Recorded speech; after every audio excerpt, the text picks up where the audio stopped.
Welcome back to the Behind Their Business podcast, or if this is your first time listening to the show, welcome. Today, our guest is going to share about her experience as a female in the automotive industry. She's been in this industry for 20 years as a first-year automotive technician, a journeyman parts person, and a sales consultant. And I don't know what all of this means, so she's going to dive into it even more for us. But she lives on Vancouver Island with her husband and their two daughters, and she shared a couple of fun facts with us too. That I love. So first, she's an avid scuba diver who dives at 100 plus feet, which is so cool to me. She scales rock walls and rides her motorcycle in her free time. And she said the next adventure she wants to try is skydiving. And I will let you know that I've done it and it was terrifying, but I am not an adrenaline junkie and somebody who likes that. So we can talk about that as well. But in her business, our guest is the founder of the Passing Lane on Vancouver Island that specializes in automotive service advisor training, and she's also a sales consultant. So please welcome Coralee Zueff. Welcome to the show. Hi, thank you for having me on, Steph. I am so glad that you are here and just sharing your experience. So first of all, skydiving. Have you done it yet?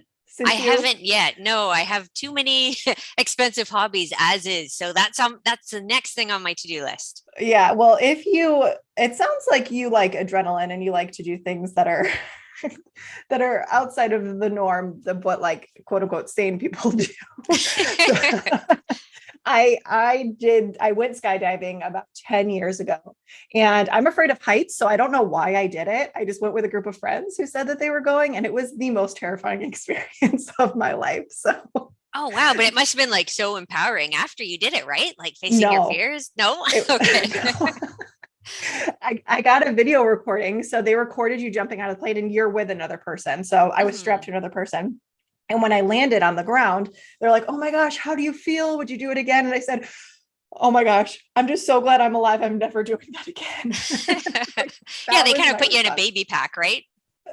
Yeah, they do. So once you pull the chute, you're just dangling there. And the only thing stopping you from dropping thousands of feet is basically like a harness. So for somebody who's afraid of heights, not the best idea to do, but if you're not afraid of heights, I'm sure it would be an amazing experience, but enough about that. So if you don't mind sharing your story, can you just share all of your story? So how you got started in the automotive industry, if you were doing anything before then, like what does that journey look like for you specifically?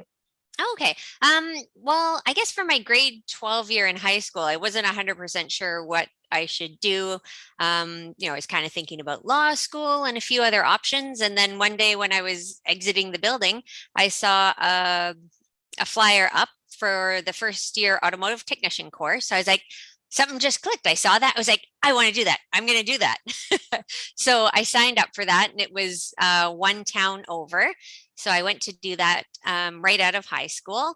And it was great. I learned a lot like about how vehicles work and working on them and everything. But I kind of really missed that interaction with people.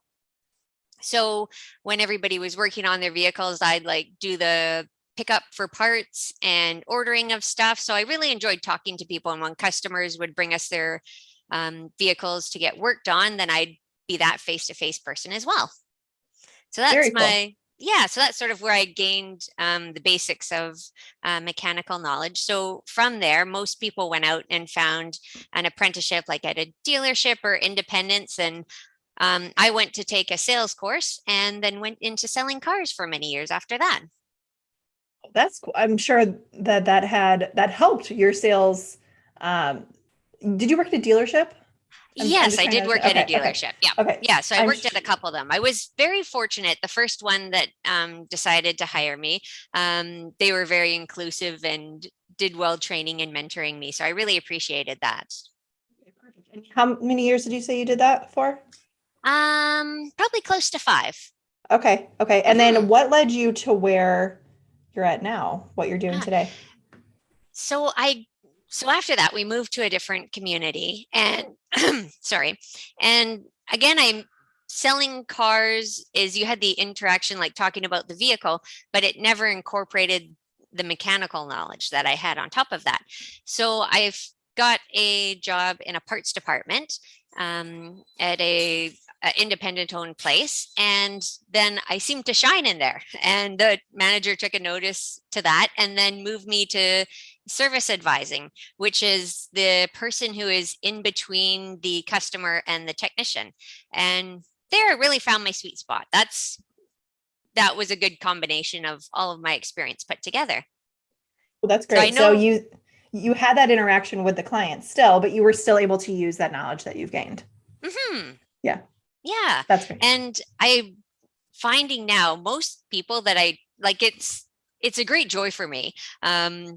And it's so exciting, like to take information from a customer and be able to tell the technician what problems are happening with their vehicle, and then to take back that technical diagnosis and find a solution for the customers, and then to be able to explain it is exciting for me. Yeah, I bet. And as speaking as somebody who knows nothing about a vehicle, it's always really refreshing when I am able to speak to somebody who can tell me in like layman's terms, I guess, and not technical jargon because I don't understand what's happening under the hood. But obviously you do, and it sounds like you can relay that to the customer in a way that they can easily Mhm. understand, which we really appreciate. Yeah, talking to different friends and family that aren't customers of mine or live close by, it seems like everybody has a horror story or knows of a horror story for getting their vehicle worked on. I Mhm. don't know if you had any experiences like that similar. I was trying to think about that when you mentioned. I don't know if I have a horror. Oh, I do now. I just realized one. Yeah. So I actually bought a vehicle. So when I was in my early 20s, I did a bunch of research and I bought a very specific vehicle. And then as soon as we drove it off the lot, it had a bunch of issues with it, mechanical issues that they never told us about. And they refused to do anything to take care of it because we had already left the dealership at that time. So that was a couple years of annoyance more than anything. And it had to do with, now, see, I'm not going to know what I'm talking about, but it was a sport vehicle. Hmm. So when you accelerated, there were, all right, I don't know what I'm talking about, but like No, you something that would, experienced it. So well, you I don't even, definitely know what you're talking about more than anybody else. I mean, in terms of the vehicle, like what was happening. So when you accelerated, it was supposed to like kick something off in the vehicle to make it actually go faster because it was a sports vehicle. Hmm. But the gasket or whatever, it popped. So it would just randomly stop working. So you couldn't Oh, accelerate.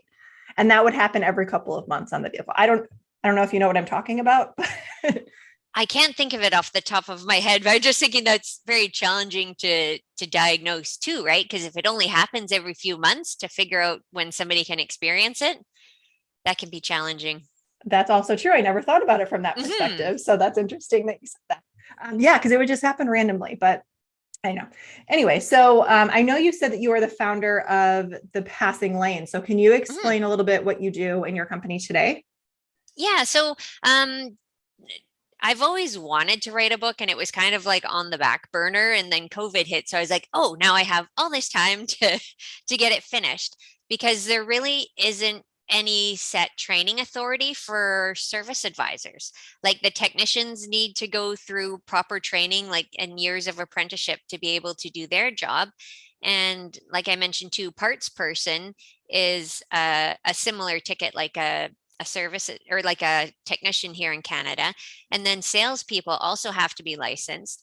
But for a service advisor who's doing like all three of their jobs, kind of having to understand how everything works, there isn't any set information or training available. Like some dealerships have information now that's available on the computer to do like e-learning stuff with, or online tests and stuff, but there isn't really one training authority to regulate this. So after hearing so many horror stories of, friends and family and how things aren't working out well for them, I wrote everything down about my process and how I do things, to avoid having upset and angry customers, and then how service advisors can share this information with the customers. Like my goal is to educate people on their vehicle repairs and maintenance. So if a customer comes in, I want them to be able to know why they need it, and to be able to explain in layman's terms to like a partner or a parent, why they got it and the value of it, right? Because you might go somewhere and tell your spouse you spent like $1,200 on something that you don't understand. And that sounds like they're being ripped off. And I had a similar experience too. Like I went to the dentist and got an estimate on my teeth and went back for work. And then they had maxed out my insurance and I ended up paying more, which I know things happen, but you need to be able to explain to the person why, where things went wrong and stuff. So the feeling like I had at the dentist, I think is similar to what customers experience. So I wrote the book and it was a #1 bestseller on Amazon like multiple times. So I know that there's a need out there for this. And then just in the past year, I've started doing live training for service advisors to help them out. Yeah, that's amazing. And before we started recording, you mentioned that you have been working with more women as well, right? Yeah, just the past few months, actually.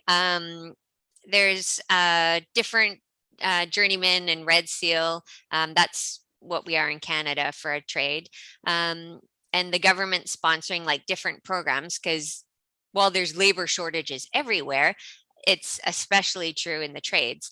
So last month I was a guest instructor at a program at the college that for 3 weeks they were introducing females to a different trade every day. So they got to come in and learn in the classroom, and then we got to have hands-on activities for them.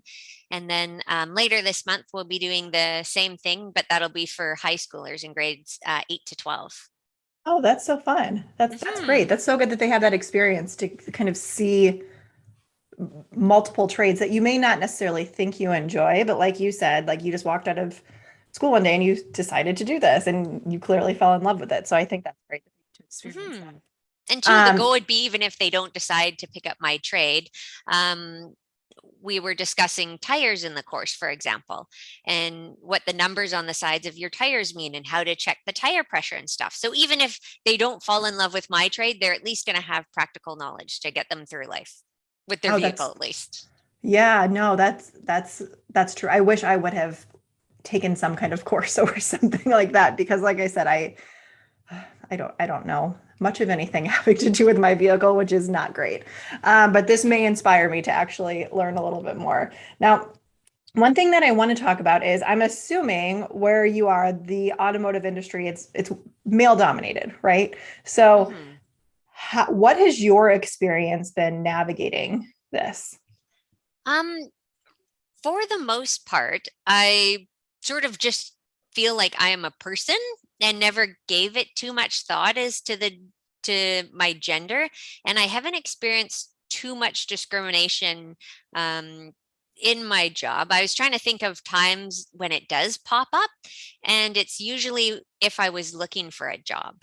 Um, if we go into the interview and there's a couple other guys interviewing, I would never get the position. Or there was a time like maybe 10 years ago when I was looking for a job and it was in a small town. So I guess there's only so many of us looking for a job and so many positions available. So I'd go interview at a place and then this other guy would go interview at the place and he got the job and then I got turned down. So then I'd carry on interviewing and then it didn't work out for this guy at the last place. So then the next one I went to, we both interviewed again and he got the same job again. And this happened a third time. And it was with So the same person? the same person was like interviewing it, but they couldn't actually hack it. They were, they could talk a good talk, but when it came to actually doing the work, they weren't very good at it. So it was actually like 3 different jobs Wow. that this person got instead of me. And then I got the call. Then I got called for all these jobs again. So that was pretty unique. It made me feel good. So I always tell people like if they're considering hiring me for now, like to train the service advisors, I'm not usually the first choice, but I'm the last choice. We'll end your problems right here. Right, yeah. That's Hmm. great. I love that. I may not be the first choice, but I'm the last choice. Hmm. That's amazing. So, have I know you said that you have two daughters. Have you introduced them to this industry? I don't know how old they are, if it's time to. They're like they are 11 and 13 right now. Okay. And I guess it sort of goes along with mom does this, so they don't want to have any, um, have a look at what I'm doing right now. So I remember when they were little though, and I was a stay-at-home mom and we had a flat tire and we go to the car. It's like, oh no, we have to fix this. And my daughter goes, we should take it to the man. I was like, what? Where did that come from? But just, like a 3-year-old, what goes through her mind. So we had to like get all the tools out and change this tire in the driveway and take it in for the repair. So I remember having to do that. Oh, that's funny. Um, yeah, but at least I think they have the same idea of gender based. While they're not interested in my trade, they're interested. They understand that they can do anything and have Mhm. all opportunities are open for them, that it's not limited because of their gender. Mhm. Yeah, that's amazing. I love that you're teaching them that lesson because in my personal life, I don't know any female who can change a tire, to be completely honest with you, which is awful to even say that. But I mean, it's just not something that I have grown up around. So, and I feel like also, I don't know any, that's not true. One of my aunts works at the steel mill near us, which is like technically like male dominated as well, but she's Hmm. really the outlier in that field as well. So I love that you are kind of paving the way and helping other women tell them that they can do whatever they want to do. Their gender truly does not matter. So I think that's really incredible. Hmm. Um, I want to talk a little bit about these adventures that you Oh, go on as well. The scuba diving, the rock climbing, the motorcycle riding. I don't know if that's necessarily an adventure unless you do like long trips. But can you tell us more about that? yeah, actually, my weekends are pretty jam-packed right now with events that we have coming up. Um, Actually, the shop I am at right now, we're all going to be going on uh, the spring Haggerty Spring Thaw Tour, which is a car rally. So we're going to be doing that from Thursday to Monday this week, and then next week, I have a scuba diving trip planned, like further up our island. Actually, that's a group of female-based scuba divers because they again have the same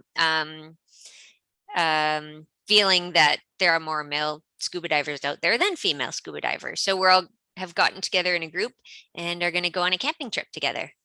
Oh, that's nice. That's Hmm. a nice time away too. That's great. Yeah. So it'll be we're going to see, there'll be 4 dives and we'll go see I think there's a couple of wrecks there. So that'll be Oh, exciting. I like seeing things under the water that aren't supposed to be there. yeah, that's so cool. Now, I have a really silly question, but have you ever been afraid of any underwater creatures like sharks or something coming to eat you? That sounds so crazy, but that's what I'm terrified of when I think about scuba diving. No, I don't think so. I think I know the creatures that are in our waters here, um, and what kind of things might be dangerous, but I think it kind of goes hand in hand with being in the automotive industry and planning and making sure things are safe. I'd more so worry about scuba diving, like running out of air and how much air my buddy has and things that could go wrong in the water. But I find like with planning these activities, um, just making sure it's not foolproof, but that all precautions have been taken. Mhm, And I haven't really met any problems that couldn't be dealt with. And I make sure we have good, buddies that you can trust as well. mhm. Yeah, Hmm. no, that makes complete sense, and that was the perfect answer. You're Yeah, I not was thinking afraid of too. being eaten by a shark. And there's the quote too. Is it? I can't remember who it's from, but like the difference between fear and excitement is just breathing. Can't remember who said that. I've So never it's heard just like that, a but that's small very thing. true. Um, yeah, I'll have to look it up. Yeah. But that one is one that made me think. Yeah, no, that's very true. Very true. So, if somebody wanted to find your book, did you say that it was on Amazon or is there another place where they should go to find that? No, it's on Amazon. Okay, And it's, yeah, search 5-star service advisor or just service advisor, and it's on there. perfect. That sounds great. And where is the best place for everybody to connect with you if they want to reach out? Same thing. You can look up 5-star service advisor, and I usually hang out on Facebook a lot. Okay, perfect. That's the That's best great. Thank place to you. find me. Yeah, thank you so much for being here. Thank you for sharing your story and just really reminding us that gender really doesn't matter. You can go towards your dreams in whichever way that you choose to. So thank you again for being here. And I'm sure that many people will reach out to connect with you. Thank you for having me on, Steph.